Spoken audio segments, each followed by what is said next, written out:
Ladies and gentlemen, I am so excited about my next guest. She is none other than the one and only Miss Kendra Pruitt, all the way from Little Rock, Arkansas. She hails, and she is not only an attorney, she is a legal mind. She's sophisticated. She is smart. She's leadership. She has personality. She is going to blow your mind on this next interview. It's the moment you've been waiting for. It's a conversation that must be had today and not tomorrow. Welcome to another episode of I'm Listening, I'm Ready with your host, Andrew E. Guy. Let's talk about it.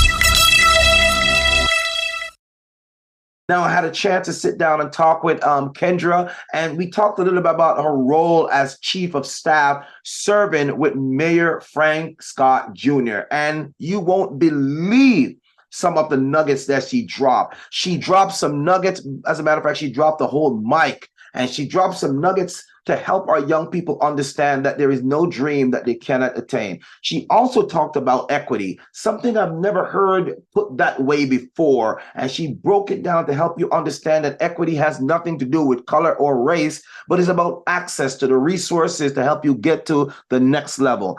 It's helping you to tap into your potential and release your potential. The interview was absolutely rich. It was stupendous, and it's one that you do not want to miss. So I'll see you on the other side. Ladies and gentlemen, this is Andrew E. Guy. Welcome to another episode of the Ilirpodcast. I'm listening, I'm ready. It is a podcast that's dedicated for those who are on the go, whether you're traveling by land, air, or sea. This is me. Ladies and gentlemen, please welcome Miss Kendra Pruitt to the show. Miss Kendra, say what's up to the people. What's up, everybody? Good to see you, Andrew. Thank you so much for having me. What an awesome introduction. You make me sound better on paper than I do in real life. So thank you for that. Now, I'll just call it like I see it. That's it. I'm just the host. I don't do anything else. I just call it like I see it. I'm just want to let you know it is such a pleasure to have this conversation with you today. And I'm telling you, I am the lucky one to have this conversation with you today. So you're looking very sharp, as a matter of fact. Thank you so much. I appreciate that. Wanted to match your fly. No, no, I'm not even flying right now. The wings are clipped. I feel like I am not even flying. So thankful that you're here with us today. And many people are wondering right now, our viewers are wondering right now, okay, so what does Miss Kendra do? What does she do? Kendra, could you tell the people a little bit about yourself so they can get warm up to you and just kind of like, know, and trust you? What do you do? What do you do as a chief of staff? Absolutely. Well, first off, again, thank you so much for having me, Andrew. I have the pleasure and honor of serving as chief of staff here in the city of Little Rock for Mayor Frank Scott Jr. And chief of staff is really a catch-all for all the things, right? So I get to serve Mayor Scott by being a gatekeeper, making sure that I manage all of our stakeholder engagement. I manage our staff. We have employee base of about 2,500 employees here at the city of Little Rock. Wow. And so they all report up to the mayor through me. And so I make sure for the even and smooth operation of city services here in the city of Little Rock. I'm an attorney by trade, and so I'm a lawyer. So I get to manage, facilitate, operate all the things here at the city of Little Rock. So it's really just a catch-all, being that gatekeeper, being that manager, making sure that we're influencing and impacting our residents in a positive way, and making sure that we're doing all the things to keep him in office. And make sure that we're in compliance with all the things we need to do. So our top focus is making sure our residents are getting the services they need and deserve in an equitable way, and making sure that we're uplifting and improving the quality of life of our residents each and every day. You see, I told you. Didn't I tell you? I tell you, she is absolutely smart and have the intellect and the power to help you and keep you engaged.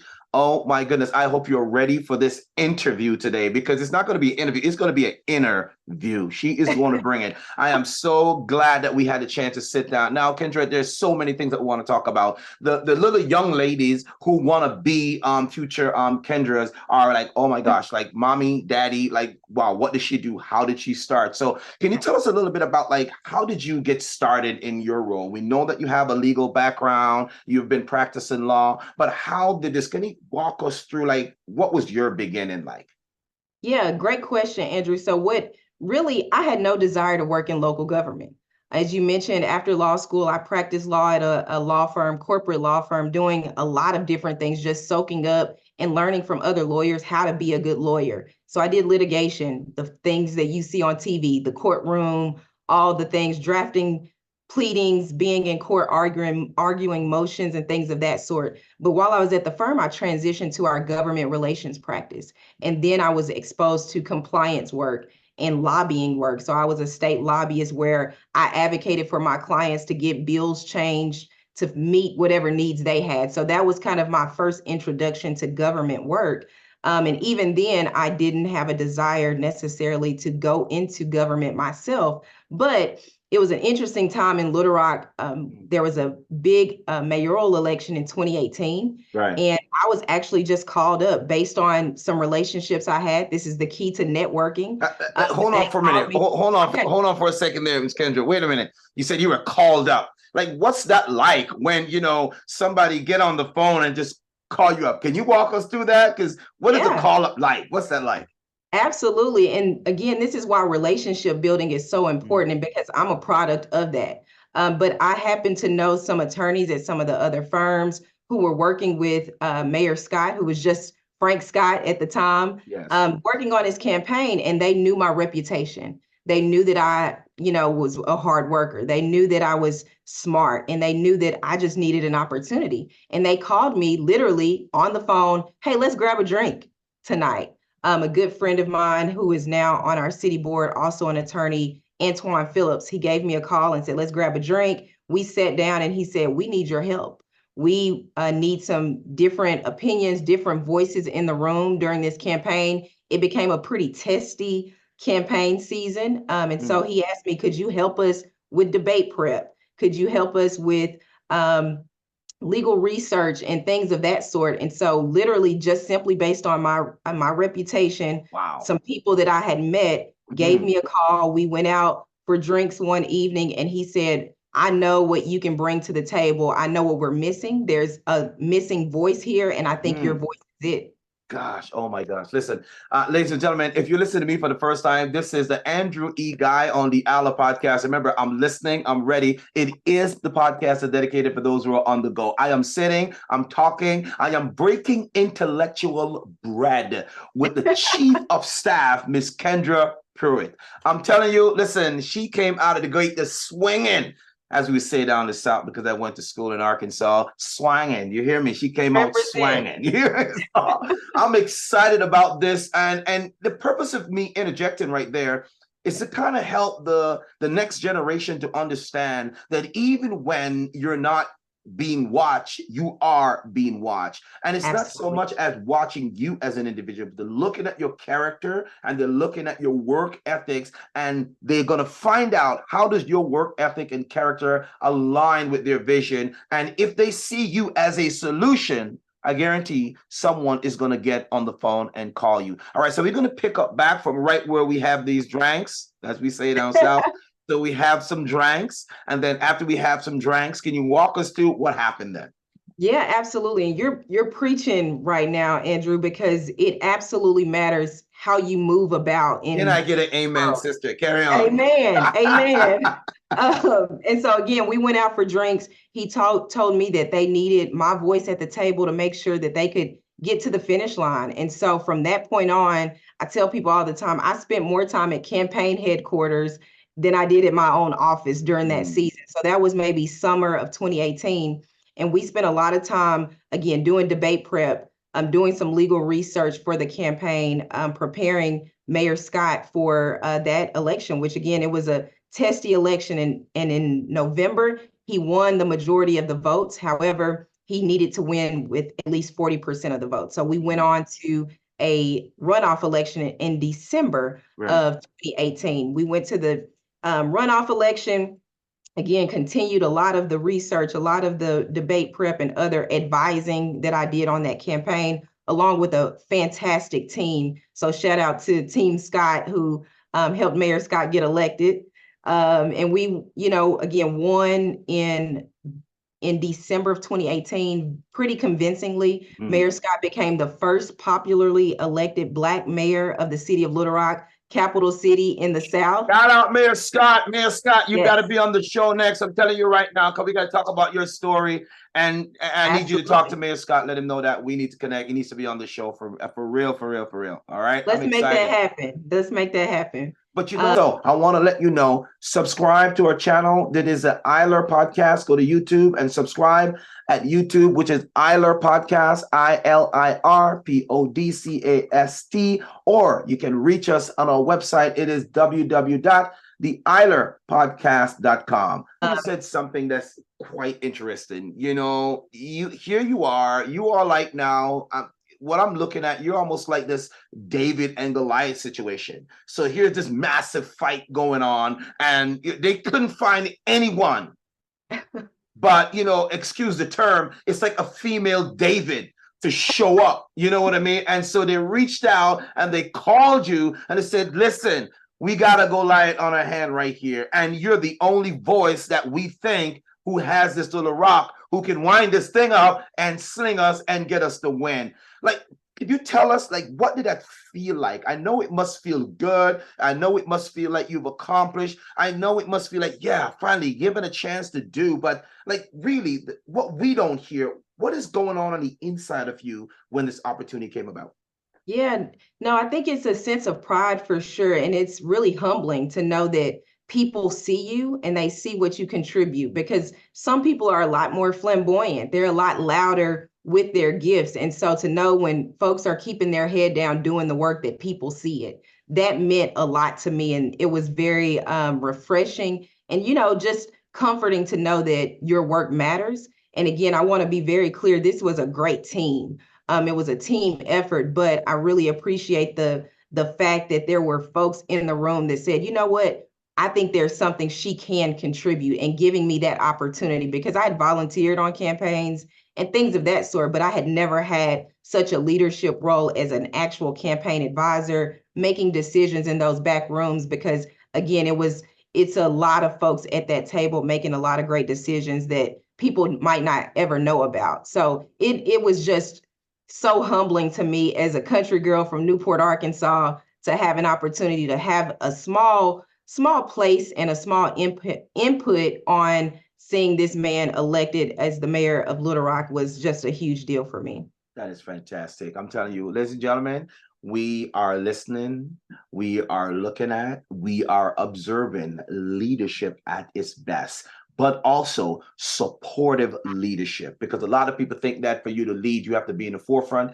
A lot of time we need to understand from an anatomy and physiology perspective, not all the muscles are firing at the same time. There's some muscles who are just supportive muscle to help to stabilize the motion, to make it smooth. And just like, Kendra was talking about that, she is like the gatekeeper. She makes sure things that are in place.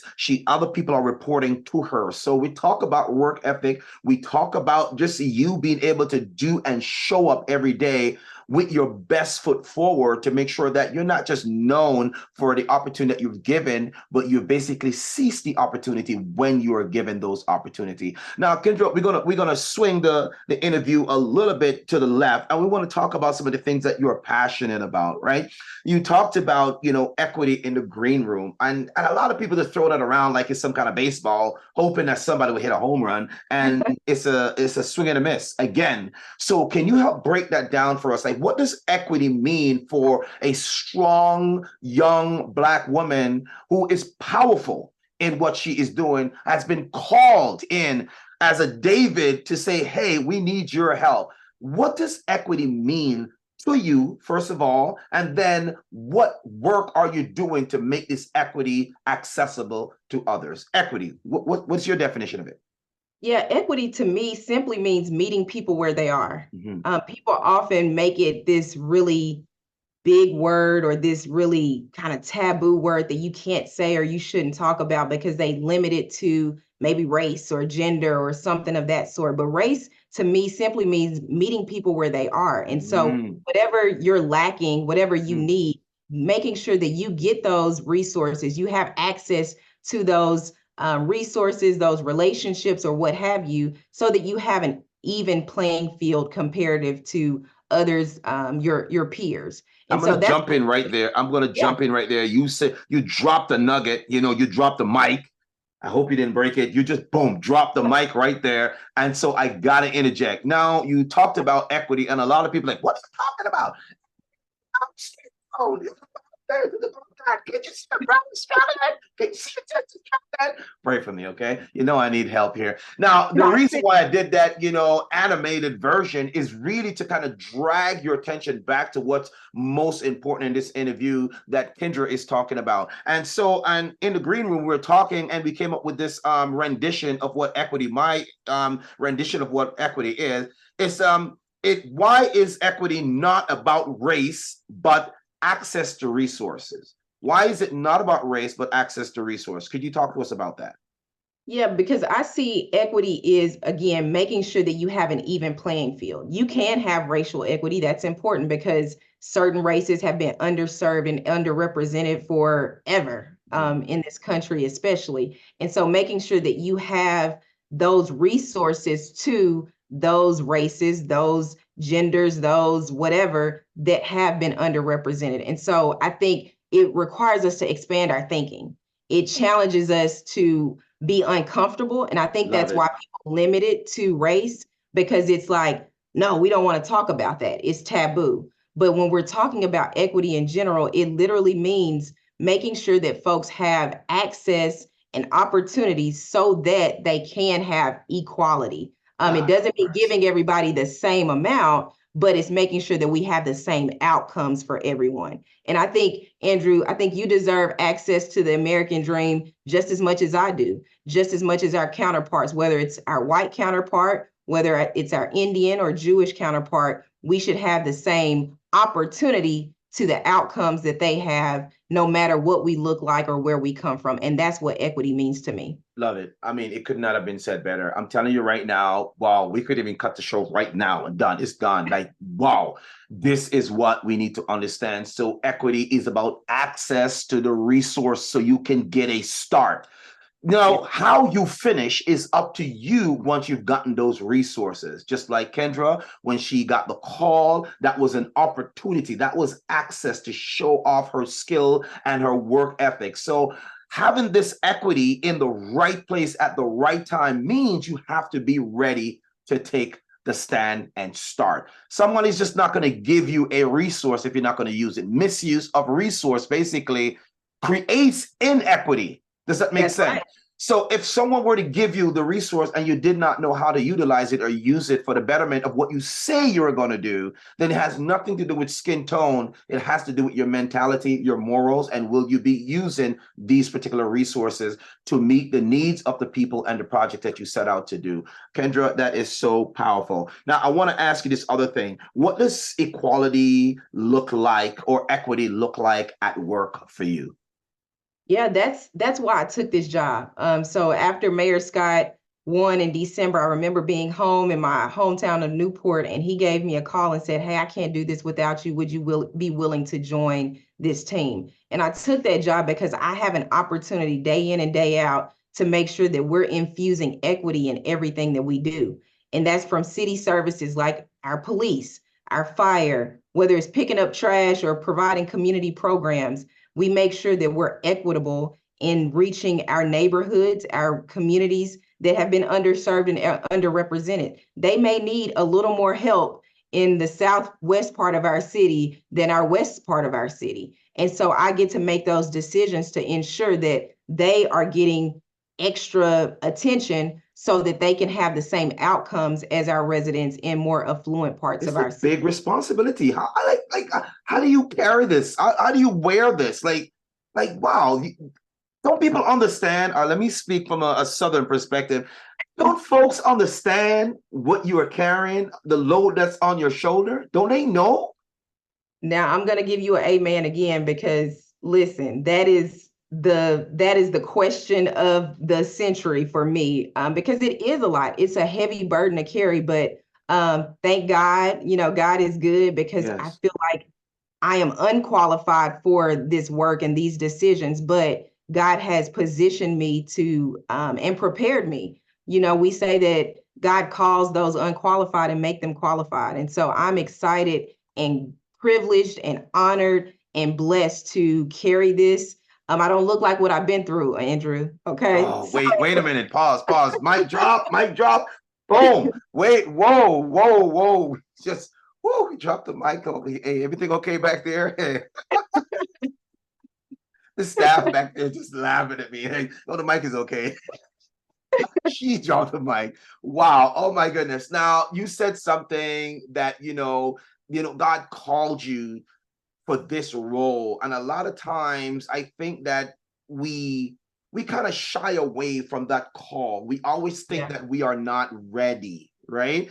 But even if he has to go and get a David out in the field, mining the animals, when all the other people who were there in the forefront, who seem as if they were the person, fit the right bill, but he will go out of his way just to get a David in the bush. And I say that as a metaphor to say that they had to call you on the phone. And I guarantee, Kendra, that there were other people who were there right in his face that didn't meet the bill. I know we talked about how that may have felt to you, but what I wanted to kind of find out now, the next question is, how does faith play a role in what you do in leading and making these big decisions for people and for the state or for your city? Yeah. So I want to let you know, subscribe to our channel. That is the Ilirpodcast. Go to YouTube and subscribe at YouTube, which is Ilirpodcast, ILIRPODCAST, or you can reach us on our website. It is www.theilirpodcast.com. Yeah, no, absolutely. Faith is everything to me. It undergirds every decision that I make and how I go about my work. I think it's, unfair to just preach at people or do that, but it is how I'm led. It's my heart's work. It's what allows me to care about equity. It's what makes me passionate about the work that I do and passionate about people. So faith is the foundation of who I am. Everything that flows from it is a product of that faith and my relationship with God. So I definitely believe that this is a calling, and I believe that God has prepared me so that I can do this work each and every day. That's fantastic. Most people, the higher up they go on the totem pole, further away they get away from the one that called them. And so they give the credit to the person who made the phone call, but not the person who determined the beginning and the end of the phone call. So I want to give you kudos. I want to give you shout out for that, for giving, homage to the one who made you and the one who gave you the opportunity. Now, we talked a little bit about the work aspect. We talk about the call aspect, and there's just one major thing that, I would be remiss if I don't want to ask you about this. You talked about you're solving global problems. So you're in Arkansas, but you are solving global problem, and you're solving these issues and in making changes and initiative that's going to affect the world. Could you please tell us and the listeners kind of what are some of these things that you solve for that are at a global reflect on that we can reflect on? So I want to let you know, subscribe to our channel. That is the Ilirpodcast. Go to YouTube and subscribe at YouTube, which is Ilirpodcast, ILIRPODCAST, or you can reach us on our website. It is www.theilirpodcast.com.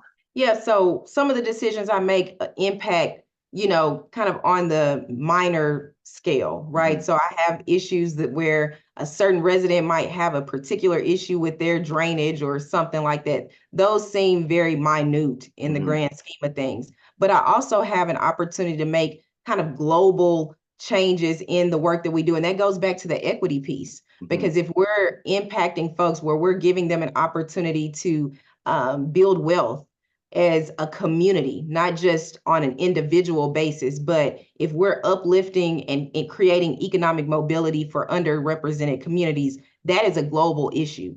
That's not just a Little Rock issue. And so that is how we impact the world through some of our decisions.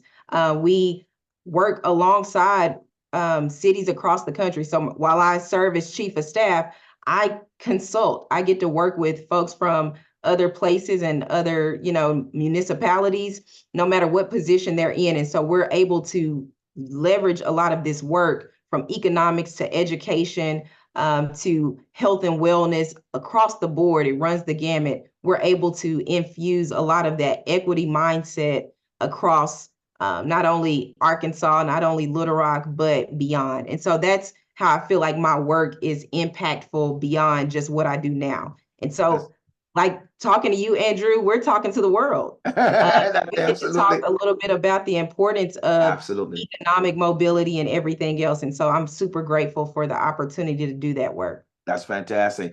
Now, it has been said, word on the street is that, you receive multiple awards, some including 20 to Watch, Finest Young Professional, like under 40, and Arkansas's 250 most influential, like seriously, and the list goes on, right? And have anyone ever asked you, I'm just going to come on and ask you anyhow, has anyone ever asked you or say to you that you favor Lauryn Hill? Have you get that before? Have you gotten that before? I have gotten that before. It's been a while. So it's Lauryn Hill. I'm giving Lauryn Hill today.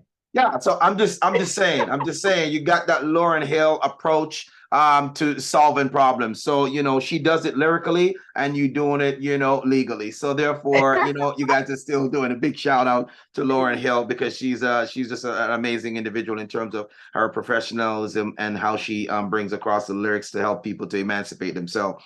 So I wanted to ask you this though. You talked about, this is Kendra in the work. This is Kendra, from a faith-based perspective. And then there's another Kendra that most people don't know. Could you please share with the world and the Isla crew, what is TT? Explain to us what TT is, because I am from a Jamaican descent. I have no idea what TT is. Really? It's tea time. Could you please help a brother understand? Because this is Kendra at home. Can you explain to us what TT means and how's that relate to what you do? That is hilarious. So I tell people all the time, TT is my favorite title. It trumps chief of staff. It trumps attorney. It trumps all of those awesome titles that I get the privilege of wearing. And TT is auntie. I have a niece and 5 nephews, and they are my pride and joy. I have them on my phone background right now. And so they range from the age of 20, my oldest, all the way down to 2. And so it runs the gamut. And so I get to, whenever I can, and I find time to spend time with them, that's TT time. Can you give your people a TT shout out? Go ahead and send a shout out to them. So when they're watching this, they'll be like, "Oh, auntie!" Go ahead and give a shout out. Go ahead, give a TT shout out. Make it happen. Thank you for that. Zaire, Zaylin, Zion, I call him Noodle. Also, RJ, Mimi, and Chunk, who is Kennedy. I love you. TT loves you, and I'm excited to see you grow and all the great things you're going to do. TT loves you. Booyah. All right. Okay, we got to mix it up. Famous That was great. I'm sure they're going to love that piece right there. They So I have to are. make sure you drop that in. But like, who is Kendra away from the light and the limelight and away from making the massive decision? Who are you at home? Who are you? Yeah. So I am the disciplinarian, but the fun disciplinarian. And so my parents tell me all the time, they're like, you're the drill sergeant, but they love being around me because we incorporate fun into all the things, all the rules, all the activities. I try to make sure that we spend quality time together. They're not just around and I'm giving them screens, but we're doing some paint classes together. We're doing yoga and meditation and mindfulness. And so I'm exposing them. On TT. Right. The world needs that. It's so important because, again, thinking about how representation matters and generations, whether it's generational wealth or generational wellness, I want to make sure that they are on a path and they at least have exposure to some things beyond their world.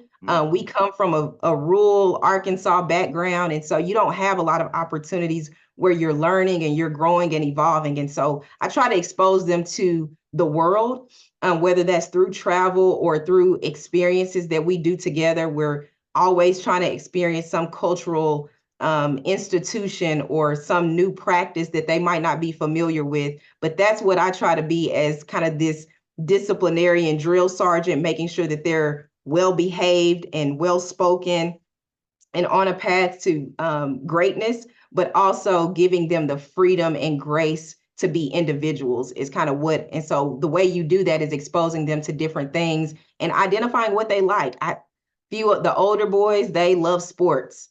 They were sports, but then I also have the creative and the more kind of mindful. RJ is kind of more of that type, more internal and introverted. And so giving them the grace and space to be themselves, but also seeing TT and allowing TT to expose them to things. We just had TT weekend this past weekend, so I'm a little tired. There are probably bags under my eyes from KCN. Sorry, KCN.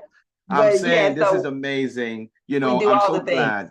glad that you can kind of get people to see another side of the Kendra that they don't really know about. The Kendra who goes out there and work and make it happen and is a great support, to Mayor Scott Jr. And here she is doing another supportive work at home.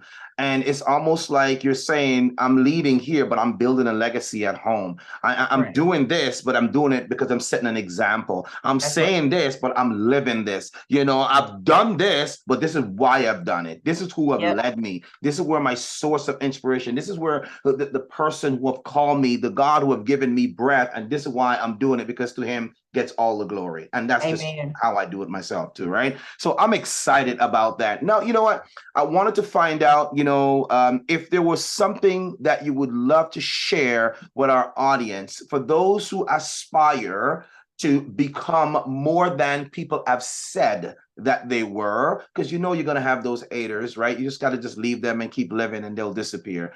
Right. Is there a message that you would like to share with the next Kendra Pruitt, the next person who is going to be Mayor Scott Jr., the next person who's going to pick up the phone and say, let's call it Kendra? What do you say to those individuals right now who are dreaming about becoming as a result of watching this show? What would you say to them?